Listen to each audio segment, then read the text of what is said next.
Dozens of people, read thousands of pages of books, watched a number of documentaries, and still get new information every week. What you'll be hearing in this presentation is a very compact version of what's taking me literally 27, 28 years to learn. 2016, things will start to get bad.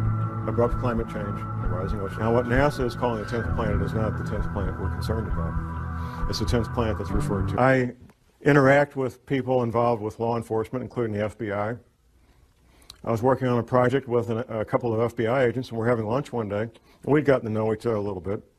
And I thought, well, I'll ask this guy the question, what happened with John Kennedy when he was shot? Now, the man I was asking this was not just a run-of-the-mill FBI agent. He was a supervisory level FBI agent. Within a few years of retirement, he's now retired.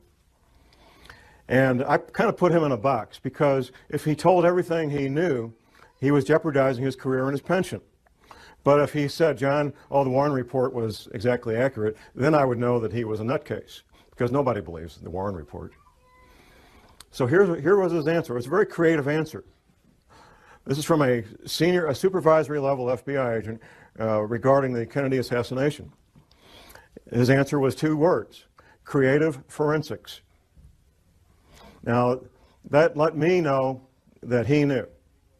What every person who's looked at it carefully knows is that the Kennedy assassination was not what we've been told it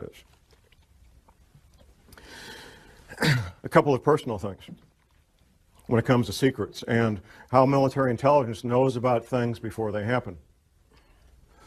First week of May, 1967. I'm 19 years old. I'm in a military intelligence school, and I got assigned for a Sunday morning, what they call a dining room orderly. My assignment was to be in the officers' mess where they serve breakfast on Sunday morning, stand at parade rest, and whatever the colonels and the majors wanted, if they wanted coffee, I go get it. If they wanted toast, I go get it.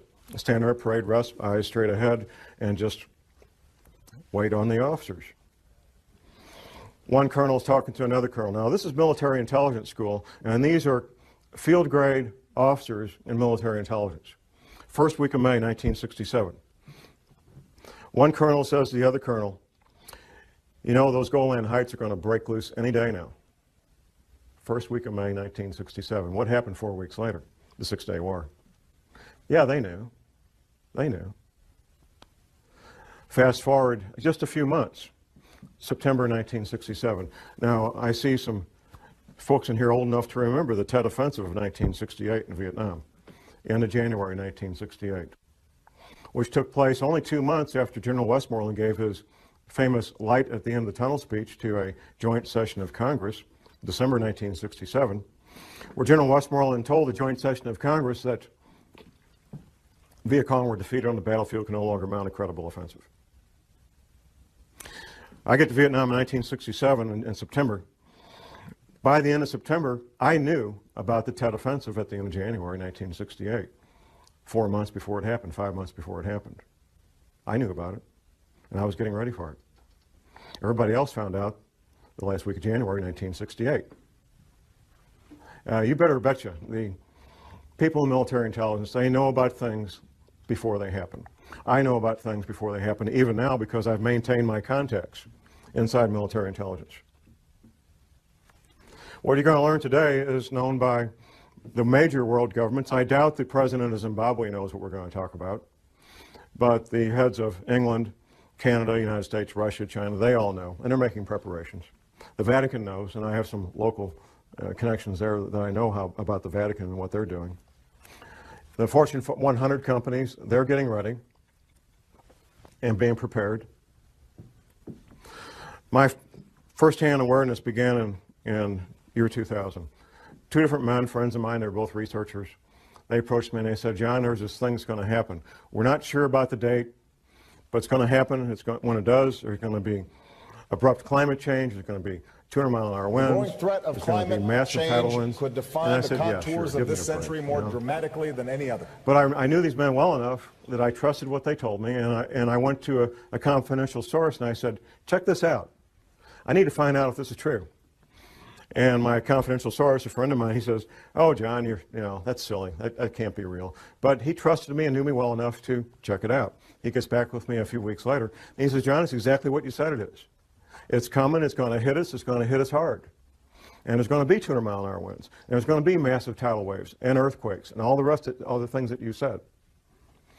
That was in the summer of 2000. And what should give us hope that this is a turning point? That this is the moment we finally determined we would save our planet? My research has continued. I've continued to develop my sources and put the whole thing together so I can make this presentation. I've got copies in the lobby that I'll make available for anybody that wants it. It's the Department of Defense study done by a private think tank about abrupt climate change. Now, the Department of Defense spent many thousands of dollars to have this private think tank put this paper together. And I've got a quote from this, and what I've got out here that you can get is the open source unclassified version. The classified version I haven't been able to get my hands on. But here's the first paragraph of that paper by Peter Schwartz and Doug Randall. Recent research, however, suggests that there is a possibility that this gradual global warming could lead to a relatively abrupt slowing of the ocean's thermohaline conveyor, that's the Gulf Stream, ladies and gentlemen, which could lead to harsher winter conditions, sharply reduced soil moisture, and more intense winds in certain regions that currently provide a significant fraction of the world's food production. With inadequate preparation, the result could be a significant drop in the human carrying capacity of the Earth's environment. That means people are going to die. That's what that means. Has anybody seen the film The Day After Tomorrow? Anybody? Okay, a few. There's some science in there and some science fiction. If you haven't seen it, I would urge you to get a copy from the library, borrow a copy, whatever it takes. The opening scene is something, it's a dramatic interpretation of what really did happen, which was Larsen Ice Shelf B breaking away from the Antarctic continent. That really did happen. Very dramatic event. Now, some of the science in there is what will be happening in the future with abrupt climate change. The science fiction in that film is what's going to cause it.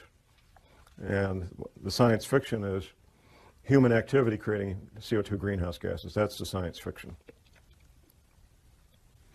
There's 3 characters in that movie. They're oceanographers, and they're on a little island off the coast of Scotland. And quite frankly, they could be anywhere because you can do this from your home if you've got internet access. There's buoys out there in the Atlantic that give 24-hour, 7-day-a-week readings of the ocean temperature.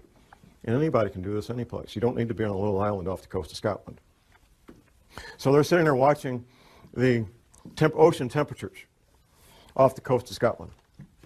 And then there's a dramatic drop in temperature on one buoy, then another buoy, and so forth. And what they're watching is the North Atlantic thermohaline conveyor, which is also called the Gulf Stream.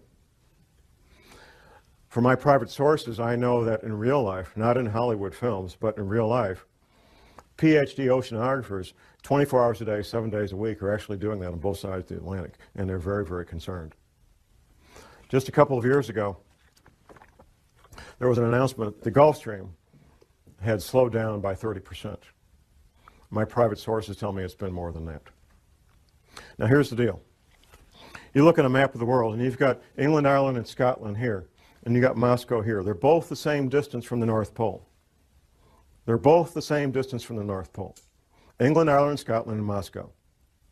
What's the difference? I mean, they rarely see any serious snow in England, Ireland, and Scotland. They don't have furnaces like we do because it doesn't get to be 10 degrees. And they certainly don't have the winters of Moscow, even though they're the same distance from the North Pole. The reason they don't is the Gulf Stream. The Gulf Stream is that ocean of warm water that comes up from the Caribbean, the Gulf of Mexico, up the east coast of the United States, goes over and down past England, Ireland, Scotland, past France, goes on south and makes a big circle. That's the Gulf Stream. That's what gives England, Ireland, and Scotland the very temperate, mild winters that they've always enjoyed. The best PhD oceanographers on the planet know that it's slowing down, and they know it's going to stop. There's some disagreement about when. And because there's some unknowns that they have to try to do some guesswork. But here's what makes the Gulf Stream work. It's the salt content. It's the salinity of the ocean. The salt content of the ocean allows that big engine to pump that water up, go over and come back down and do that big circle of thousands of miles. The salt content is changing because of melting freshwater ice in Greenland and melting freshwater ice in the Antarctic. Now, the melting ice at the North Pole doesn't make any difference because that's floating salt water. So it doesn't make any difference. When it doesn't change the sea levels, it doesn't change the salinity of the ocean. This fresh water being introduced into the ocean is reducing the salinity of the ocean. That's slowing down the Gulf Stream, and at some point it will stop. 3 years, 5 years, 20 years, I can't tell you when. And the best PhD oceanographers on the planet can't tell you when. They can tell you it's about to happen, though. As I started tracking this matter of abrupt climate change and rising ocean levels, I incorporated into casual conversations with people I knew and came in contact with. I was having lunch one day with a friend of mine. This friend is a veteran of the U.S. Navy Submarine Corps. And I was talking about what would be causing this, because I did pretty quickly learn what would be causing the rising ocean levels and abrupt climate change. And my friend starts telling me what he heard at a classified U.S. Navy briefing. And he went on and on about how the Navy had told everybody in the Submarine Corps about rising ocean levels and what that would mean, and why Navy retirees should consider moving to the Arkansas, Missouri Ozarks, because the Navy was telling, and is still telling these men, that the Arkansas, Missouri Ozarks are one of the known safe havens when all these events take place. Later that night, I got home and I was thinking about our conversation, and something occurred to me that hadn't occurred to me while the two of us were together. And it occurred to me that we were talking about the same thing. I was talking about the cause, and he was talking about the effect. At that point, I also remembered a map that a patient of my wife's a chiropractor, had brought in and showed my wife back in the mid-'80s, of what North America would look like after the oceans rose to their new levels. Now, at the time, I thought, this lady needs a tinfoil hat real bad. That's the only thing I could think of. It was a beautiful full-color map done by a psychic. But I always remember the map. I have a very good memory about things that I choose to remember. And I thought about this map, and I called my friend on the phone, and I said, I got this map. I want to send a copy of it. I got a little copy I found on the internet, 4 by 4 inches. So I sent it to him by email. And my friend looks at it, and he says, well, from the Rocky Mountains east, it's very accurate compared to what the Navy showed us, with one exception. Wisconsin's gone on the Navy's map. Wisconsin is still there on Scallion's map, Gordon Michael Scallion, well-known psychic. And from the Rocky Mountains west, it's not even close to what the Navy says, not even a little bit close. So I went ahead and ordered a copy of Scallion's map, a full-size version of it, and I get together with my friend, and he goes over the entire coast of the United States, East Coast, Gulf Coast around Florida, down to Texas, West Coast on up to Washington. And he shows me in great detail where the Navy said the new shoreline was going to be. He also told me that the East Coast would take damage up to the Blue Ridge Parkway. Now, the Blue Ridge Parkway runs north-south on the east side of the Appalachian Mountains, about 100 miles from the coast. Now, you have to keep in mind, this is not John Moore. This is U.S. Navy in classified briefings telling these men what would be happening in the future. Since talking to my friend, I've also interviewed 3 more Navy veterans, 3-year tour of duty, and the third guy was a Navy veteran. Fourth guy, actually. A friend of mine, he's a college professor, and I was at his college class on international relations giving a presentation on terrorism. The other presenter was this former intelligence officer. So we finish our presentation to college students on terrorism, and we go to a pizza place in Rolla, and there's 4 of us. Myself, I'm sitting here, the retired intelligence officer, his wife sitting next to me, and the intelligence officer himself sitting across from me, and my friend and college professor is right over here. Once I found out that he did a 3-year tour of duty with the Submarine Corps, I knew I had to ask the question. I might never see this man again in my life. I got to ask the question. Now, we haven't talked about rising ocean levels.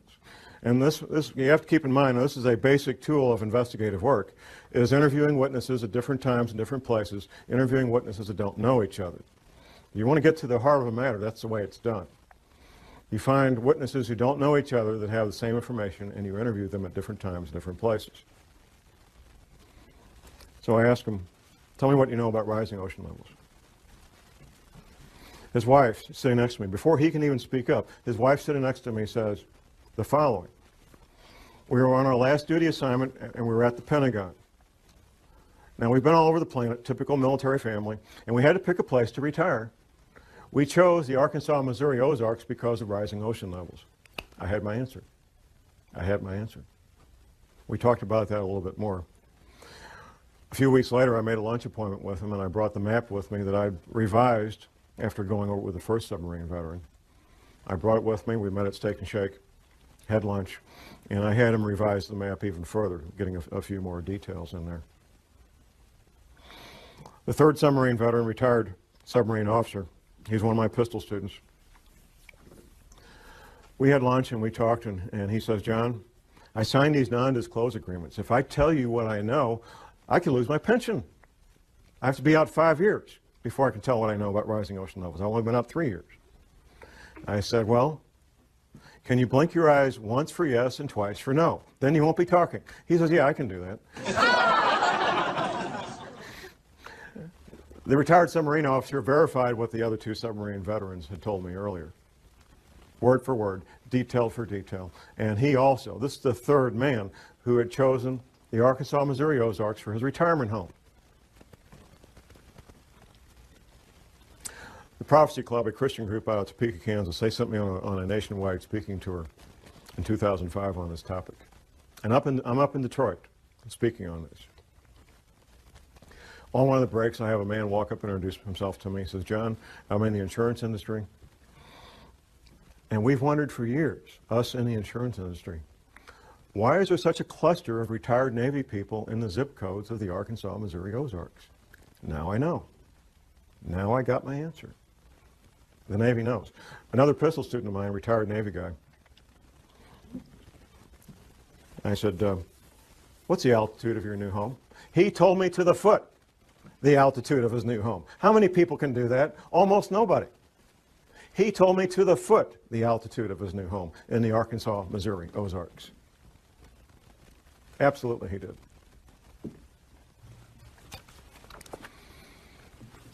How many planets are there in our solar system? 9? Okay. NASA. Never a straight answer. NASA. July 29th, 2005, announced the finding of the 10th planet, named Xena. Do a Google search. They did. Don't take my word for it. NASA announced the finding of the 10th planet, named Xena, 29th of July, 2005. Parade magazine and the Sunday newspaper. It was the front cover of the January 15th, 2006 edition. A friend of mine, I started telling him about these matters in 2004. After the NASA press announcement in July of 2005, he calls me up and he says, John, you're not crazy. There really is a 10th planet. NASA said so. I said, thank you very much. There has to be a cause. And this is something, quite frankly, we don't need to address it, but we will address it. The cause is the 10th planet. Now, what NASA is calling the 10th planet is not the 10th planet we're concerned about. It's the 10th planet that's referred to in the Bible, also called Wormwood. The closer you are to the current equator, whatever that might be, the better off you are when these things happen, if there's a pole shift, because your climate's not going to change all that much. If you're in Miami, Florida, and we have a 20-degree pole shift, you're not going to end up with a really, really bad winter. You're going to have a mild winter. But if you're in Maine and you got a 20-degree pole shift, you could end up with the weather of Siberia real easy.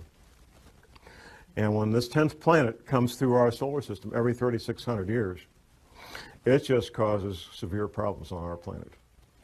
Interacting with the Earth electrically and with gravity both.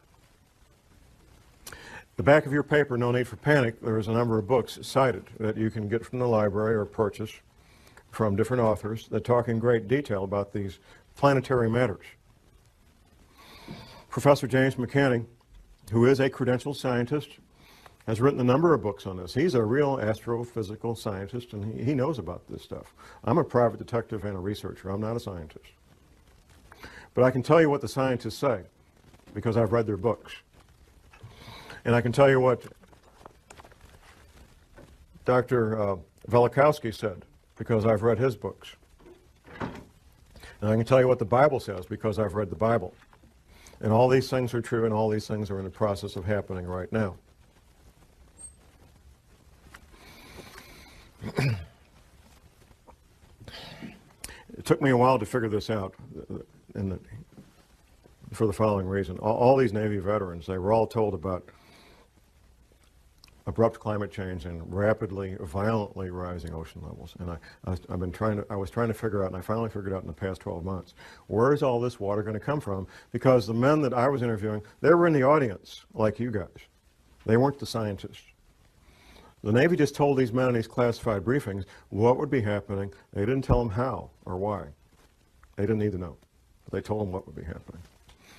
They told them that these oceans would become violent and have massive, violent tidal waves that would wipe out all areas near the coast. Up until last year, I was thinking, oh, melting ice at Antarctica, melting ice at Greenland. But how could it melt that fast? Well, it can't melt that fast, even with what we're going through. It turns out the answer was right in front of me all the time. There's a quote from Velikovsky that I'll be reading here in a moment when we get to it. It turns out that the knowledge is something all oceanographers know, and a lot of people in geology departments in every university knows. There is a bulge of water at the equator. Now we're talking about sea level here. Sea level is measured at Cornwall, England. It's a couple hundred years ago. England was kind of running things when it came to oceans, and they got to pick where to measure sea level, and they measured it at they got a big rock. There's a line there. That's sea level. It turns out that sea level varies as much as 494 feet up and down from that rock in Cornwall, England. Now that's like a 50-story building. I mean, it's a lot of water.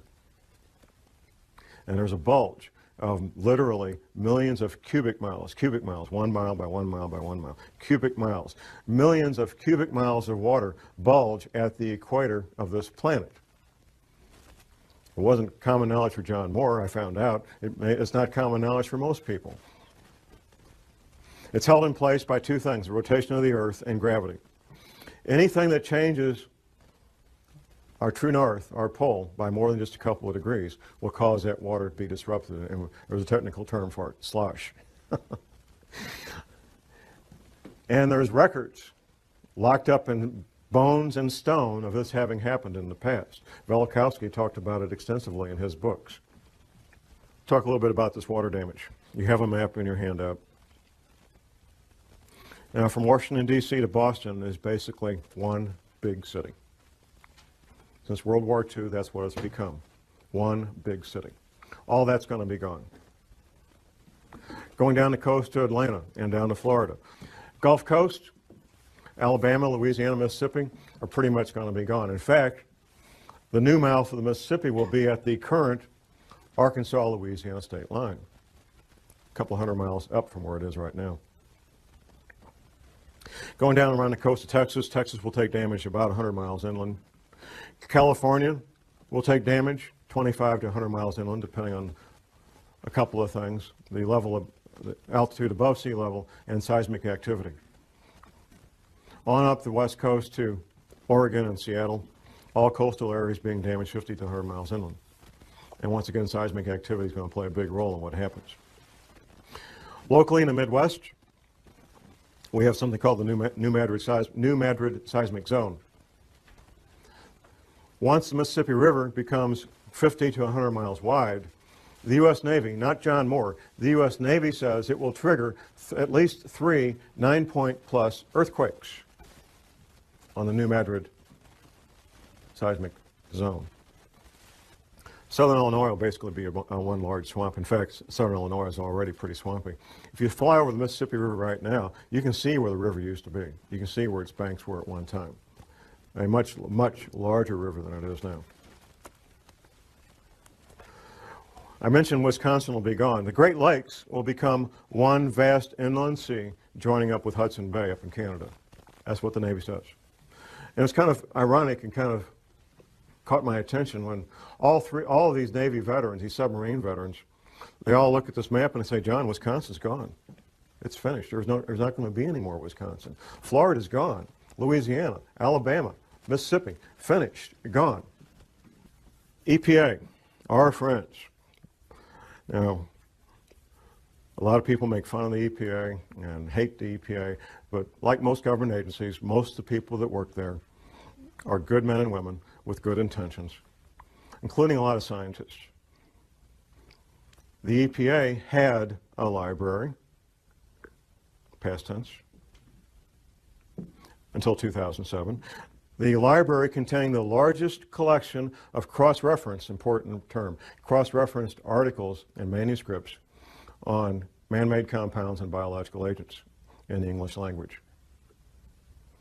In 2007, it was closed. The EPA library was closed, and it was a number of different locations around the country, closed to even EPA scientists could not access it. Anybody see Al Gore's film, An Inconvenient Truth? Okay, once again, I encourage people to watch this movie. There's some science in there, there's some science fiction. The science is about what will happen in the future, abrupt climate change and rising ocean levels. The science fiction is what's causing it. It's not man-made greenhouse gases, like he says.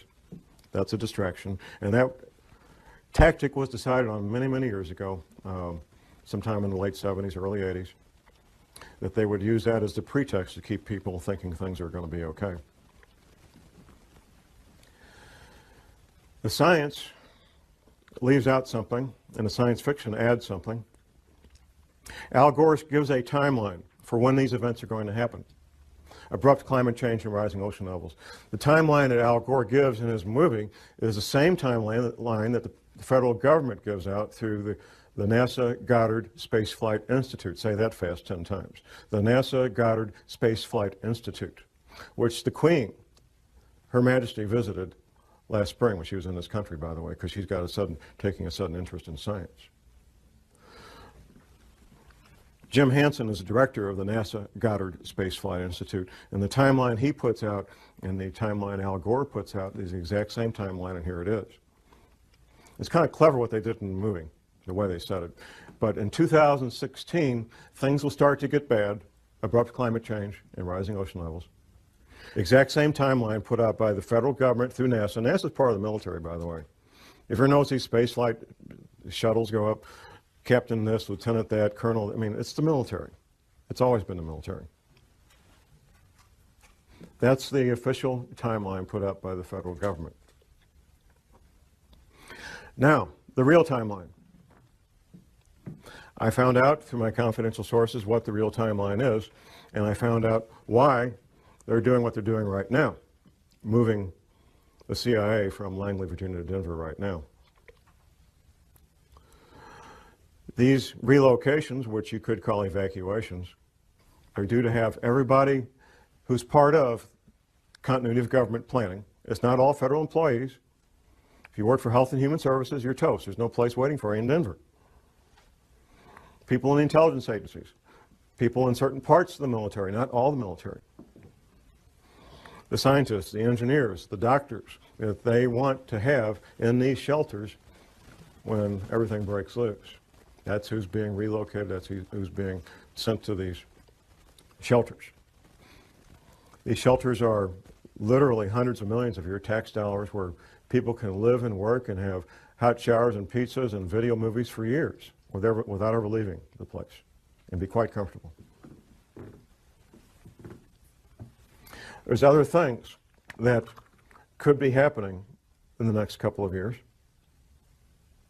Those of us who research these matters and share these concerns, we all know that there's multiple agendas proceeding forward, and that what we sometimes refer to as a New World Order, which will be basically corporations running everything, banks and corporations, they fully expect to come out on the other side of this intact.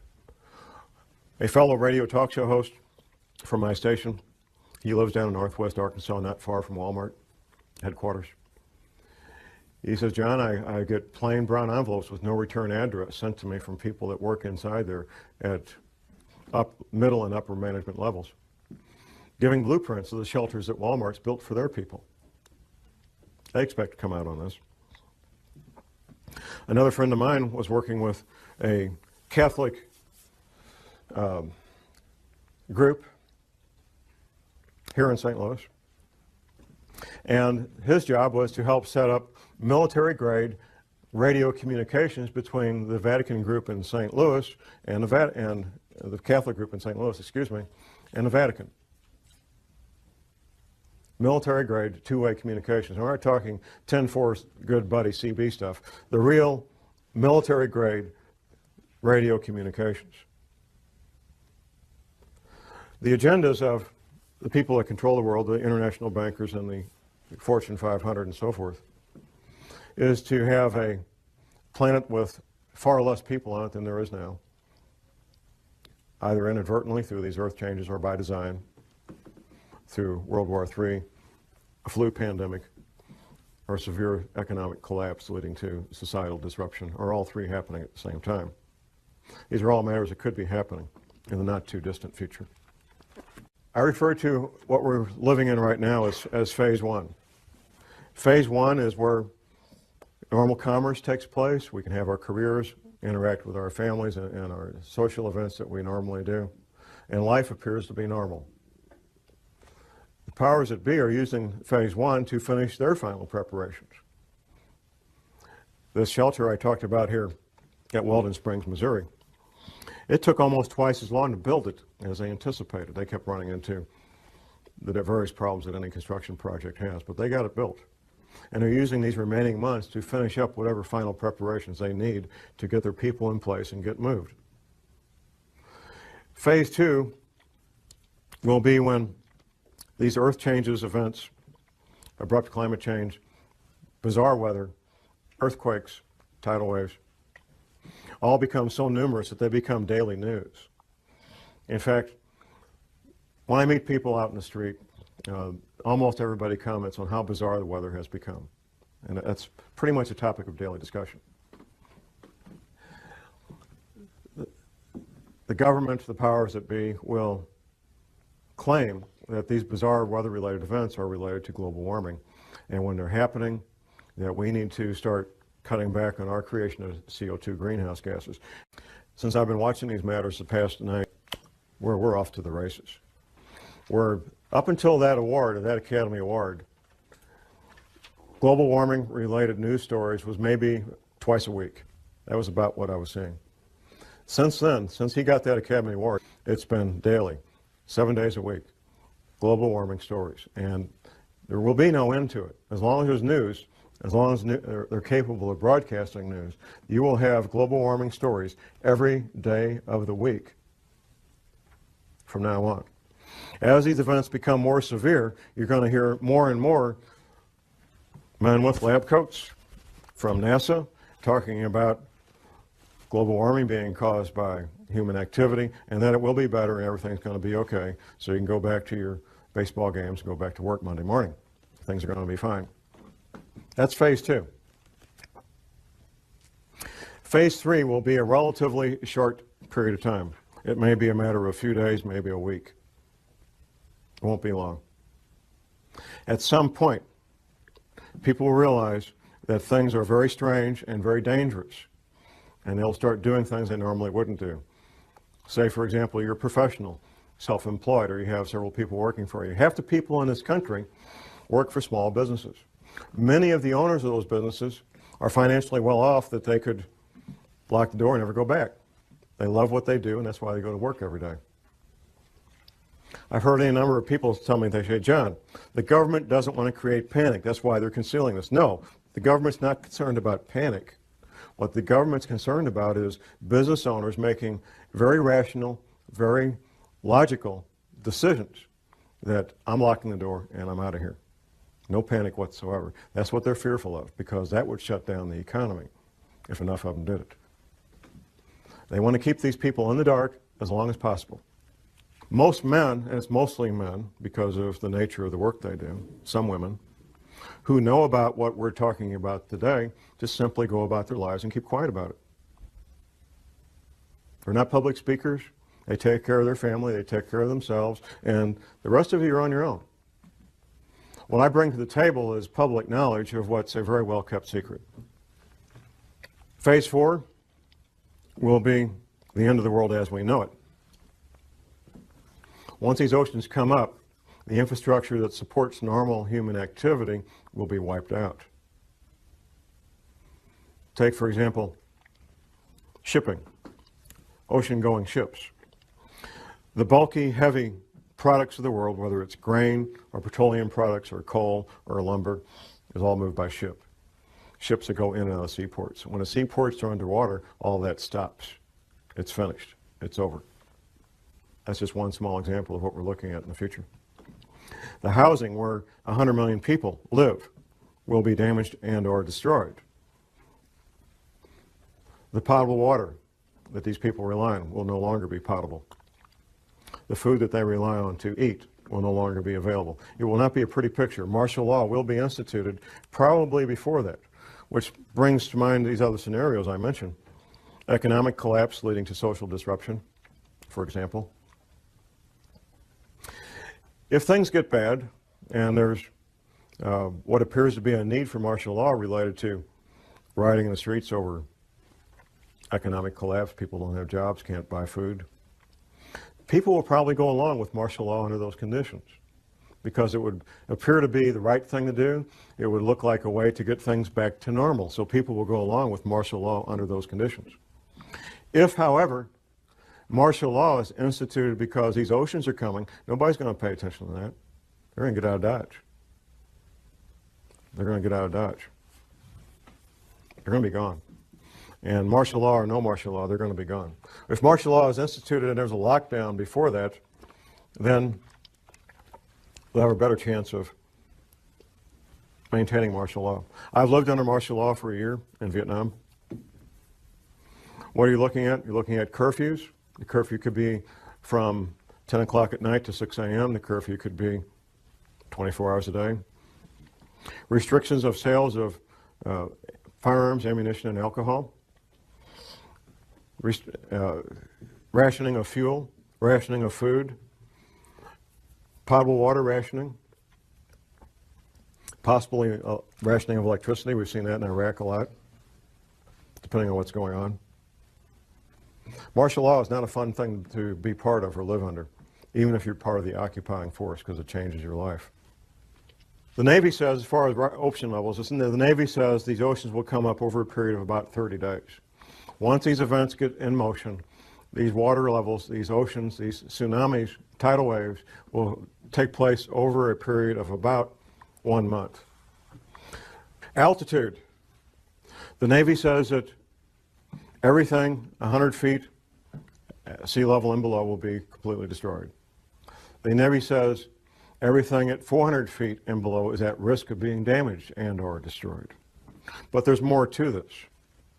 There's how close you are to densely populated areas. Now, the Appalachian Mountains, for example, in North Carolina and so forth, would be highly desirable places to be if it wasn't for being so close to literally tens of million people who are going to be hungry and without potable water and without electricity.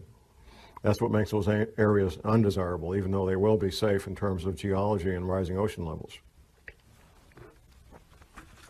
There was a question about money and keeping money and so forth. The American dollar is in severe crisis and is at risk of no longer being the reserve currency of choice for the countries and the major banks of the world. Dollars, if you call dollars money, you would be well advised to maybe be looking at something else for money to store up value for future use, possibly gold coins, possibly silver coins, to store up a lot of value in a compact area, compact space. Before, however, I would get gold coins or silver coins, I think I would look at other aspects of preparedness, and that's why I want to focus on the final part of this presentation is preparedness. So let's look at the stepping stones, the building blocks of preparedness. First of all, and most important, is spiritual preparedness. I'm not ashamed to admit that I am a born-again, Bible-believing Christian. I know from interviewing and studying what happened in World War II that our American POWs who were incarcerated in POW camps in World War II, our American POWs who had strong spiritual beliefs, were far more likely to survive what went on in these POW camps than those who did not. Eating the same food, having the same medical attention, doing the same work, wearing the same clothes, living in the same buildings. Those who had a strong spiritual foundation were far more likely to survive those conditions. We know that for a fact. It's not my job to tell you what your spiritual beliefs should be. My job is to tell you need to have strong spiritual beliefs, whatever that might be for you. Next comes skills. And there's a lot of skills I'm going to advocate. I'm going to look at my list here so I don't miss any of my list of skills. And I'm going to come back and read you what Dr. Velikowski wrote about what might happen. The skills of a farmer, a gardener. You will be growing your own food. The skills of a paramedic. Now we get so used to, if somebody gets injured, we dial 911, and in a few minutes there's a wonderful shiny ambulance with these highly trained technicians that got all the stuff they need to save life. In a future where things no longer work like we're used to, you're going to be your own paramedic, or are you going to sit there and watch your loved one bleed to death from a chainsaw accident or whatever it might be? An EMT course is one semester at your local junior college. You don't need to worry about passing a test unless you intend to be a paramedic or an EMT. You don't need to worry about taking a test at all. You want to learn the skills, and you want to get a kit equal to your skill level.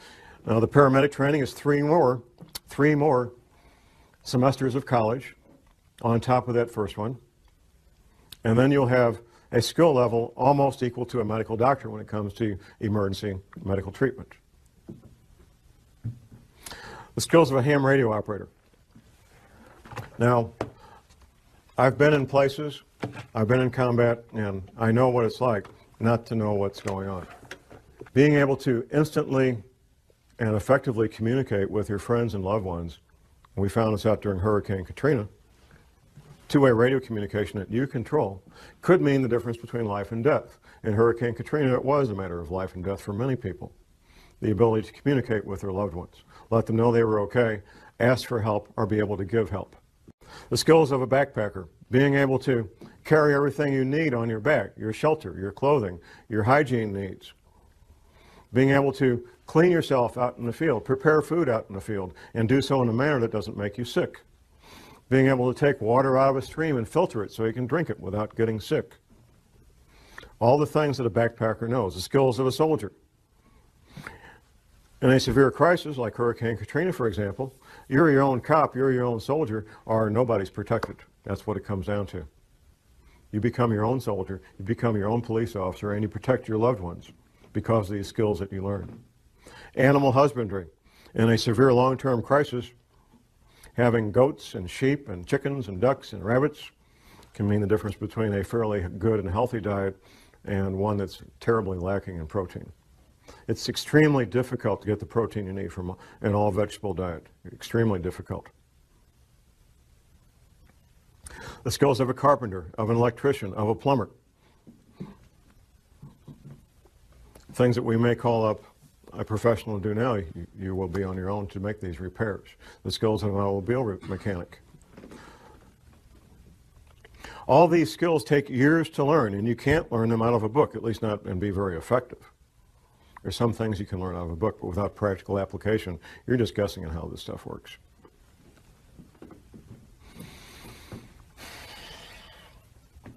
Where do you live? I've had a number of questions during our breaks about where safe areas are.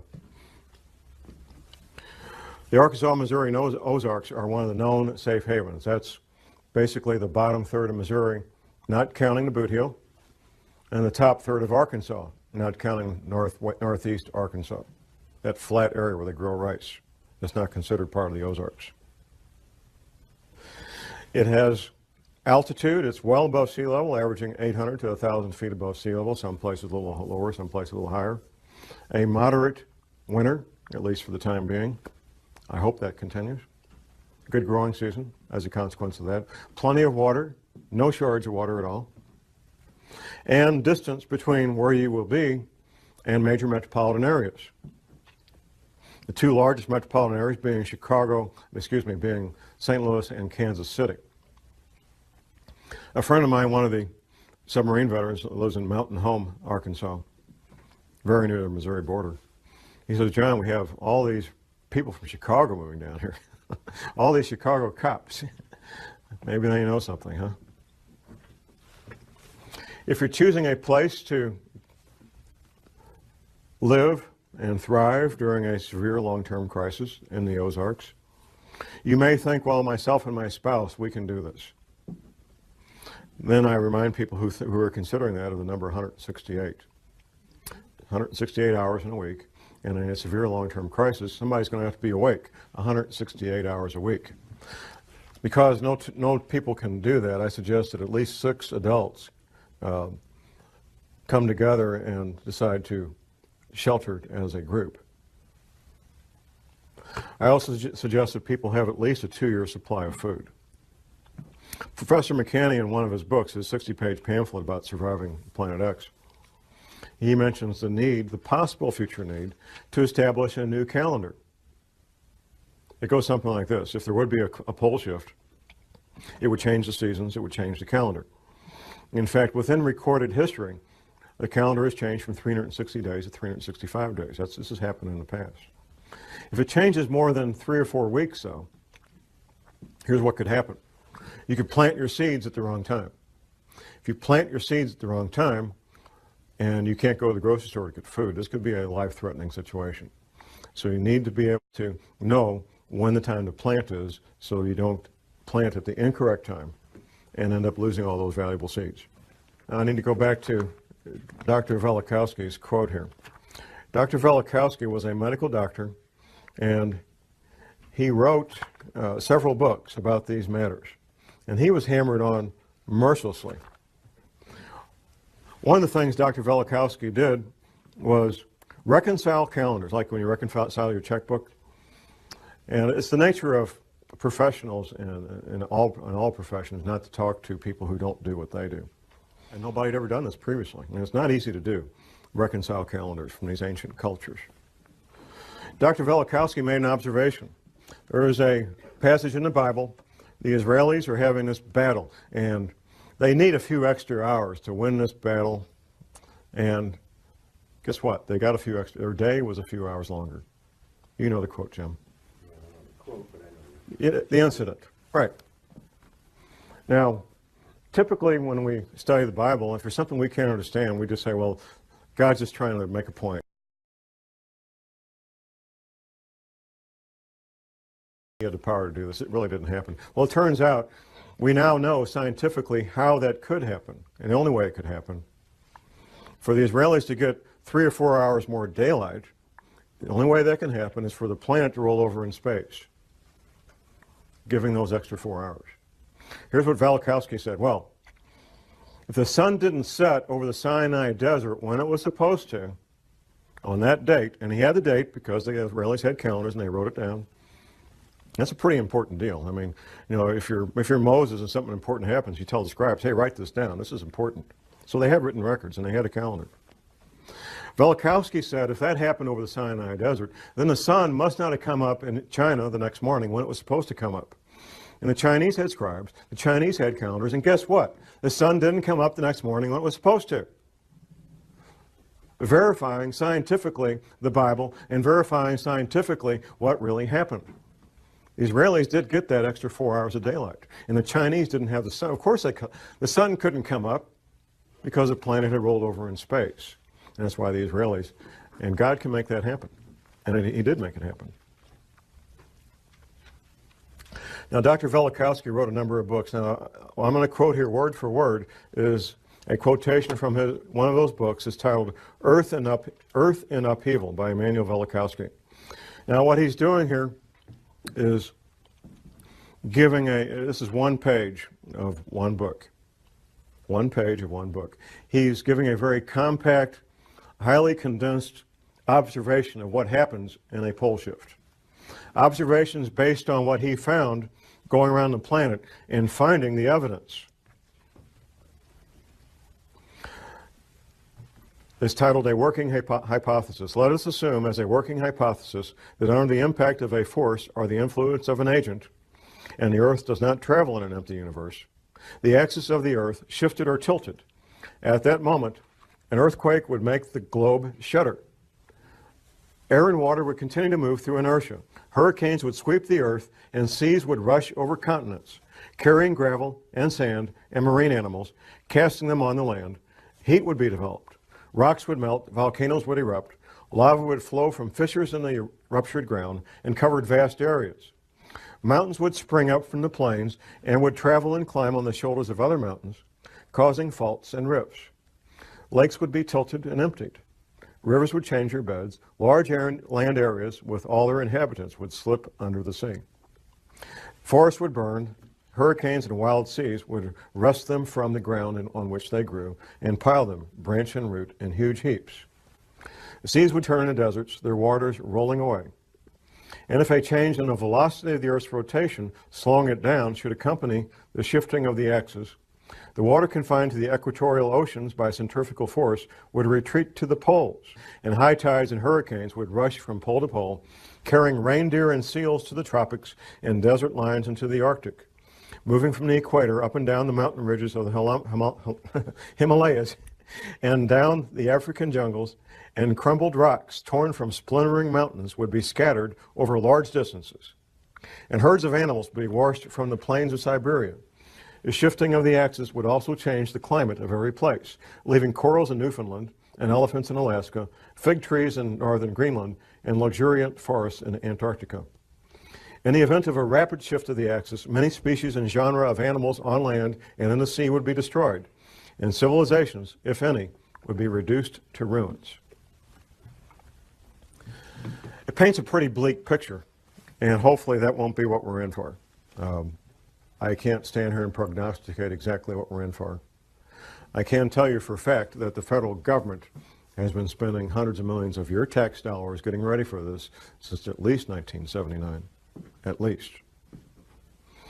That the Fortune 100 companies, or at least many of them, I don't know which ones, but many of them know about this. The major governments know about this and are making preparations. China and Russia both know about this and they're taking what precautions they think are important and need to be done.